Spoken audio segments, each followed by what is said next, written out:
உலகத்திலேயே கிடைக்காத ஒரு குடுப்பனை என்னன்னா, நான் பணம் இருந்தால் சந்தோஷமா இருப்பேன், எனக்கு பதவி இருந்தால் சந்தோஷமா இருப்பேன், வீடு இருந்தால் சந்தோஷமா இருப்பேன், வாசல் இருக்க சந்தோஷமா இருப்பேங்கிற எல்லாம் முருகன் அப்படி ஒரு நிமிஷம் பார்த்துட்டு விட்டுருவார். ஆனால் எங்கூட முருகன் எப்போதும் இருந்தால் சந்தோஷமா நினைக்கிற ஒவ்வொருத்தரோடையும் முருகன் இருந்துக்கிட்டே இருப்பார்.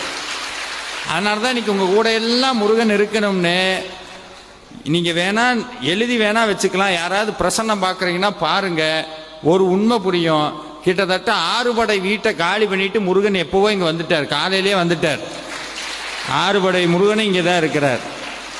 இன்னைக்கு ஒவ்வொருத்தருக்கும் ஒரு போனஸ் என்னன்னா, இந்த 6 படை வீட்டுக்கும் ஒரே நேரத்தில் போய் சாமி கும்பிட்டா எப்படி இருக்கும்? ஒரே நாளில் 6 படை வீட்டுக்கும் போய் சாமி கும்பிட்டா எந்த புண்ணியம் வருமோ அதை விட பல கோடி புண்ணியம் இன்று உங்களை சேரும். இன்று உங்களை சேரும். இது எல்லாம் அனுபவ உண்மை. இது எல்லாமே